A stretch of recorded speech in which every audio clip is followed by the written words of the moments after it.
Bună, dragii mei, bine ați venit, bine ați revenit. Sunt Meme și ca de fiecare dată înainte de a începe, vă reamintesc cât de minunați și de puternici sunteți.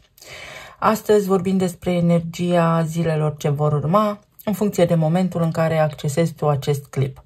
Ia de aici informațiile care rezonează cu tine. Vă mulțumesc pentru că îmi sunteți alături, pentru că sunteți minunați ca de fiecare dată și să nu uitați, vă rog tare mult, în măsura în care aveți timp disponibil, aprecierile voastre și abonarea la acest canal îmi susțin munca aici pe YouTube și mă motivează. Această săptămână, așa cum am menționat în etalarea pentru energia întregii săptămâni, este una destul de liniștită. Asta nu înseamnă că nu putem avea parte de provocări. Avem o opoziție între Mercur din Leu, care abia a ieșit din retrogradare, și Pluton din Vărsător. Pluton din Vărsător va fi catalistul schimbării pentru următorii 20 de ani, să spunem, mai mult sau mai puțin.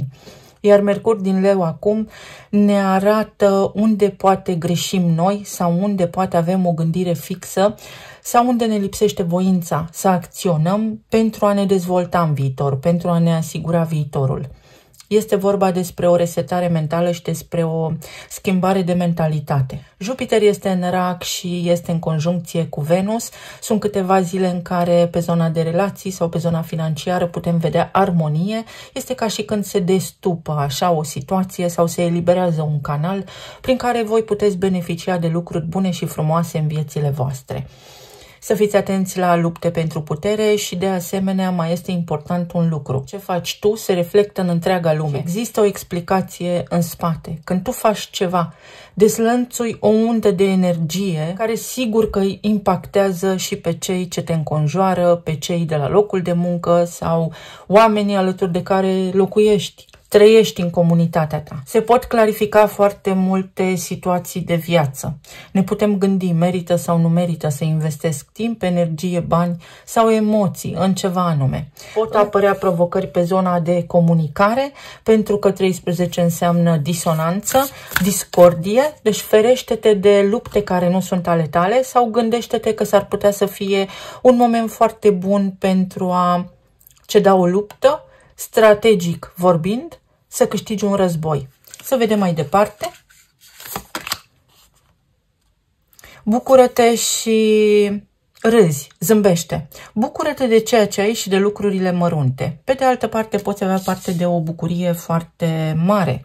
Pentru că avem conjuncția dintre Jupiter și Venus în rac acum, este ceva la nivel sufletesc. O emoție care îți poate încălzi sufletul, o bucurie pe care o poți avea, un câștig de cauză, o situație rezolvată, ceva bine făcut.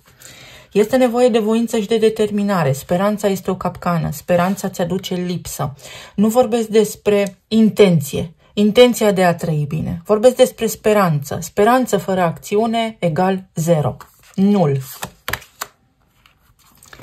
Să încep să scrie acum și interacționează sau relaționează. Poate fi o reconectare cu cineva drag sau poate fi un proiect pe care îl începi, o colaborare. Poate fi vorba despre cineva care îți transmite un mesaj, despre o notificare, despre o veste, o informație pe care o afli, o descoperi, care îți produce bucurie. Extraordinar, îmi plac foarte mult așa zile. De asemenea, fiți foarte atenți la următorul aspect important. Ceea ce spuneți, gândiți, simțiți, lucrează în favoarea voastră sau în detrimentul vostru. Asta atrageți. Un pic de optimism în zilele ce urmează nu strică. Pentru alții dintre voi este nevoie de disciplină și de structură. Să vă faceți o listă de priorități și să încercați să faceți tot posibilul să vă îndepliniți acele obiective. O situație complicată care se poate desluși sau se poate elibera acum. Poți descurca ceva ce a fost complex, complicat sau ești într-un punct important din viața ta, vital din viața ta, în care cauți o soluție, vrei să iei o hotărâre. Am vorbit ieri despre diferența dintre alegere și decizie. Poți alege de mai multe ori și poți decide dacă alegerile tale ți-au fost potrivite sau nu. Omul cât trăiește învață și încearcă. Este un moment de luminare, este o scânteie care se produce aici, este o zi favorabilă, o perioadă favorabilă să inițiezi ceva. Cineva inițiază ceva, se gândește la tine sau ești pe o listă scurtă, ești favorizat într-un anume domeniu sau într-o anume situație. Liderul de haită, Alfa. Foarte interesant și aici avem numărul 15, magnetism sau arcana diavolul, planul fizic, material. Succes, o situație care se încheie, culminează ceva, dar în favoarea ta. Poate fi ceva extraordinar de bun ce începe acum. Trebuie doar să dai dovadă de curaj, voință și determinare, să acționezi, să lași deoparte speranța pentru că tu ești cel care creează. Persistență, dorința de a câștiga, atenție la vehemență și la discuții, la conflicte pe care le mențineți în viața voastră pentru că din dorința de a avea dreptate s-ar putea ulterior să regretați o anume acțiune sau ceva din ce ați spus, din ce ați gândit acum. De asemenea, este cineva foarte motivat care dorește să lucreze cu voi, dorește să colaboreze cu voi, care dorește să faci parte din viața sa. Este o reconsiderare, niște planuri care vizează familia, casa, relocarea, domiciliul, o strategie pentru o vânzare, o cumpărare, pentru o firmă, o schimbare la nivel juridic, o implementare nouă, o actualizare a strategiei în piața în care poate tu îți desfășori activitatea. Asul de bâte, fenomenal, o scânteie, o bucurie, o inițiativă a cuiva, 9 de bâte, de care nu trebuie să te temi, ai experiență, 6 de spade, să navighezi, să faci niște lucruri, nu-ți diminua importanța, nu te subestima, turnul, ceva neașteptat și puterea. Foarte interesantă energia. Avem o zi, câteva zile sau o perioadă în funcție de momentul în care accesezi această înregistrare, în care voința ta va fi testată. Dacă vrei cu adevărat ceva, este necesar să acționezi. Trebuie să dai dovadă de voință, de dorință, de intenție, de determinare pentru a putea obține lucrurile la care te gândești tu acum sau pentru a putea rezolva. Pentru unii dintre voi pare să fie o zi foarte, foarte activă, după care să vă simțiți foarte obosiți, însă satisfăcuți. S-ar putea să apară niște schimbări în programul vostru sau să fie o zi destul de cuprinsă de haos, niște lucruri să aveți senzația că vă scapă de sub control, însă veți vedea că nu este nevoie să vă inflamați, nu este nevoie să vă agitați sau să vă enervați, pentru că până la urmă de acasă plecați și acasă ajungeți, lucrurile se vor așeza și veți reuși din aproape în aproape să vă duceți la bun sfârșit planurile pe care le-ați avut. Este o zi în care s-ar putea să se flambeze orgoliul cuiva. Tocmai pentru că este o persoană care a ajuns într-un punct de saturație. M-am săturat și vreau de acum înainte să preiau inițiativa, să fac așa cum îmi doresc eu. Nu ardeți de nerăbdare, nu vă impacientați. Trebuie să dați dovadă de răbdare pentru că altminteri graba strică treaba și aveți experiența lucrurilor făcute anterior în care v-ați grăbit sau poate nu ați analizat îndeajuns de bine modul în care operați. Schimbarea de mentalitate va aduce o soluție inedită. O soluție surpriză. Atenție la mașină, pentru că s-ar putea să fie trafic sau s-ar putea să aveți o întârziere. Pentru aceia dintre voi care aveți o întârziere, nu vă grăbiți, rămâneți calmi pentru că ajungeți la destinație sau veți mai avea o șansă, veți găsi un palier, un culoar să acționați și să obțineți ceea ce vă doriți. Pe zona de relații poate apărea o schimbare magnetică. Este ca și când lovește săgeata lui Cupidon, mai ales pentru cei singuri, în perioada următoare, în cazul în care vă schimbați rutina și mentalitatea. Este ceva inedit, o senzație o acțiune pe care o puteți face care vă poate duce către un parteneriat solid în viitor. Este o zi în care să lăsați deoparte rutina și responsabilitățile zilnice și să încercați să vă bucurați de viață. Pentru unii dintre voi este o invitație surpriză, o schimbare de ultim moment. Aici, în această stare alfa, este o stare de creație. Poate fi vorba despre a lua o pauză astăzi și despre a începe în sfârșit să faceți ceva. Vă tot gândiți la niște lucruri pe care le-ați amânat. Veți vedea că lucrurile decurg bine. Aveți creativitate, rezultatul este optim, rezultatul este frumos, atrăgător. La nivel general, colectiv, atenție la vești, la informații, la știri.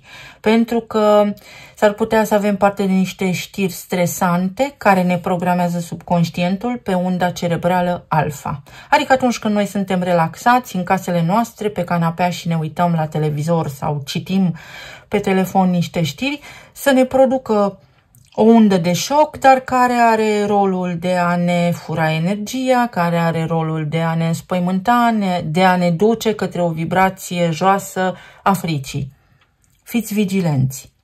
La nivel de plan material, vei reuși să gestionezi o situație de criză cu succes. Ba mai mult decât atât, vei fi omul zilei. În zona medicală, pe zona de sănătate, atenție la tensiunea arterială, atenție la deshidratare, de asemenea atenție la sistemul nervos și la migrene. Practic tot ceea ce ține de cardiologie, de boli cardiovasculare, să nu vă supărați foarte tare, nu vă înfuriați pe nimeni și pe nimic, pentru că este în detrimentul vostru. Putea să susțineți niște teste, niște examene sau să fie nevoie să luați o hotărâre care implică niște studii, pentru că ceea ce știți voi deja nu mai este de ajuns. O declarație de dragoste poate fi pentru unii dintre voi sau o idee sclipitoare prin care acum să inițiați ceva, o conversație sau un proiect nou. 6 de monede. Dai și apoi primești. Dacă ai un conflict cu cineva anume, spune ce ai de spus într-o formă foarte diplomată, pentru că vei dezarma acea persoană. Nu se așteaptă. Cineva nu se așteaptă la așa reacție din partea ta. Iar asta sigur că ți aduce beneficii. Regele de monede. Stabilitatea. Sau poate fi vorba despre lămurirea unei situații cu al tău partener de viață care implică partea financiară sau la locul de muncă. Se rezolvă niște lucruri urgente. Apar niște urgențe, dar care se rezolvă. Pentru alții dintre voi, primiți niște bani atunci când aveți ceva urgent de făcut, o plată urgentă. Atenție în cazul în care ați făcut niște comenzi, să nu vă treziți cu domnii de la curierat la ușă, iar voi să fi uitat despre acele colete. Temperanța din nou, Jupiter. Se întâmplă ceva în culise, se întâmplă o situație care schimbă regulile jocului, se schimbă niște reguli, se schimbă legislația, se schimbă în zona educației, se schimbă regulamentul de ordine interioară. Dacă aveți de întocmit niște acte, dacă aveți treburi birocratice, s-ar putea să apară niște schimbări. Să aveți parte de o surpriză care vă poate pune pe drumuri, dar veți reuși să le rezolvați și pe acelea. Și pajul de cupe. O perioadă care va aduce totuși bucurie. Poate fi vorba despre ai voștri copii, să vă streseze ceva în ceea ce privește relația cu copiii sau ei să aibă parte de niște evenimente stresante, să aibă nevoie de sfaturi din partea voastră, lucruri pe care le puteți gestiona cu succes. Pe de altă parte, este timpul să începi să-ți asumi responsabilitatea, să nu te subestimezi, pentru că ești perfect capabil de această acțiune sau să faci ceea ce ți-ai propus. Se ascunde o carte. 4 de monede. Stabilitate. Ce este al tău, rămâne al tău. Pentru unii dintre voi poate fi vorba despre ieșirea din zona de confort, despre conștientizarea unor lucruri care vă pot ajuta. Este timpul să faci mai mult, așa nu mai merge. Unii dintre voi aveți o senzație urgentă să faceți ceva sau poate avem vreo știre, vreo veste care implică o anume stare de urgență. Nu vă grăbiți. S-ar putea să se stârnească în voi o reacție care nu vă avantajează. Neavând vizibilitate, vă lipsesc niște date, nu puteți lua cea mai bună decizie pentru voi și s-ar putea să acționați în necunoștință de cauză.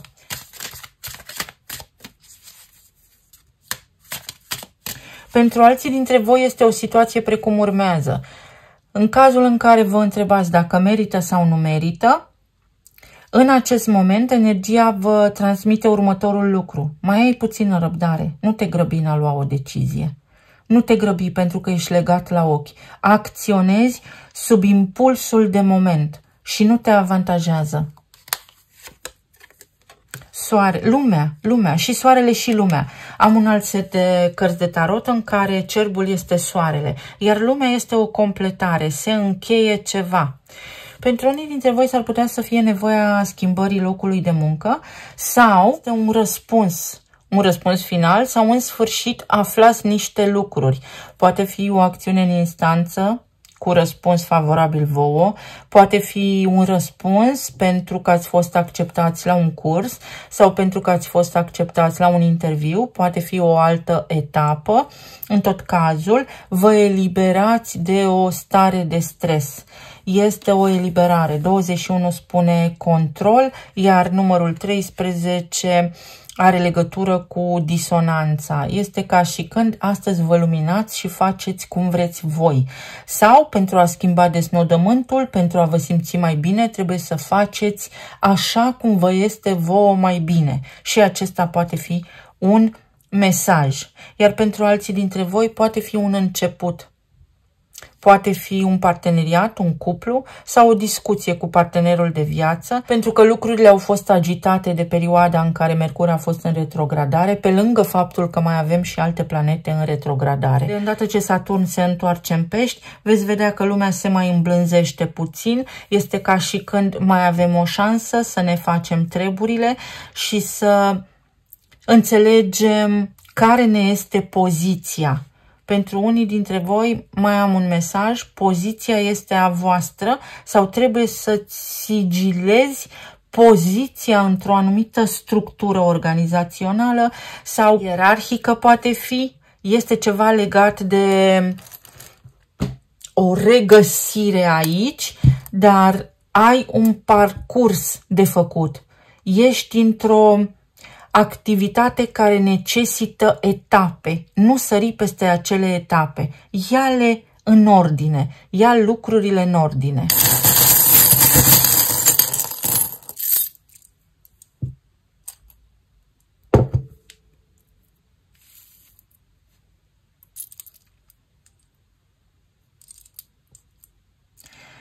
Dacă cineva te caută astăzi și are un conflict cu tine, să știi că se așteaptă să fie ca de fiecare dată. Sau dacă ai un conflict cu cineva, este o persoană care te ia de bun, te ia de-a gata, care așa s-a obișnuit să obțină în permanență de la tine ceea ce își dorește. Poate fi vorba despre ai voștri copii, unde este necesar în această perioadă să fiți fermi pentru a se respecta ierarhia din familie, iar pentru alții dintre voi este vorba despre cineva care a cauzat anterior stres, care va cauza necazuri și care acum regretă, conștientizează cât de imatur s-a comportat. Însă cu o floare nu faci primăvară. Să fiți atenți. Pentru alții dintre voi s-ar putea să aveți provocări cu tractul digestiv, fiți atenți la alimente, pentru că pare că nu metabolizați bine, este ceva legat de enzime. Încercați să evitați, dacă vă simțiți rău zilele acestea, lactatele, brânzeturile, pentru că vă pot produce inflamație. Avem balanța, Marte în balanță, îți oferă practic oportunitatea vieții tale să negociezi, să discuți, să știi ce să spui, în ce context, pentru a te putea elibera de o senzație dificilă, complicată sau de un conflict pentru totdeauna.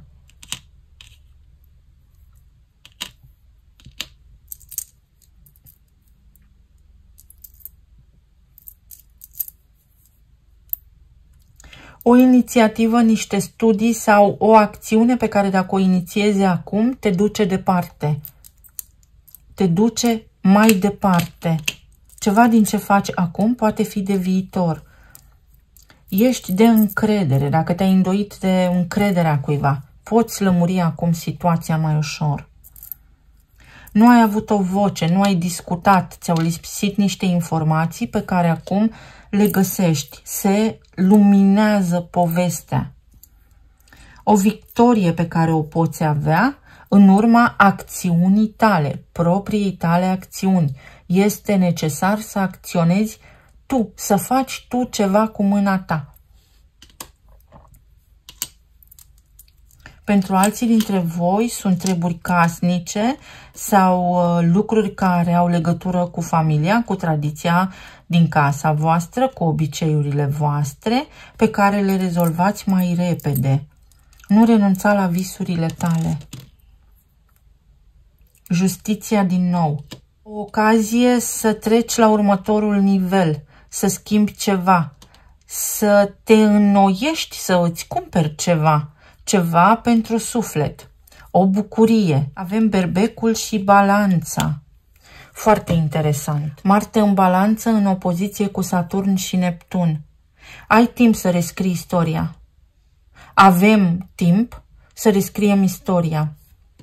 Tăcerea noastră nu face altceva decât să ducă la limitarea dreptului la liberă exprimare. Drepturile cetățenești. Foarte interesant. O confirmare, primești o confirmare sau chiar dacă nu gândești la fel cu o anumită persoană, chiar dacă să spunem că lucrurile nu sunt cum te așteptai, tot ai putere, tot poți să schimbi ceva.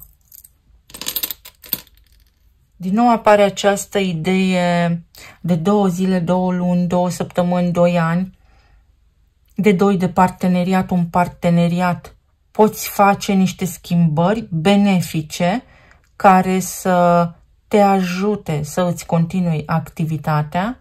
Pentru alții dintre voi, atenție la contabilitatea firmei, în cazul în care sunteți antreprenori. O informație care te ajută să avansezi, o informație care te ajută să îți revii, este o revenire.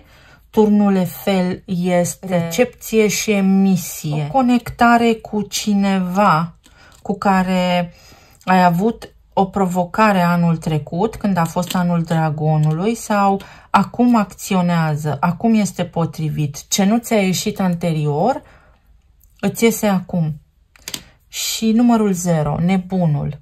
Călătoria ta. Poate fi vorba despre a șterge cu buretele și a o lua de la început. Nimic nu te oprește, nimic nu te ține în loc.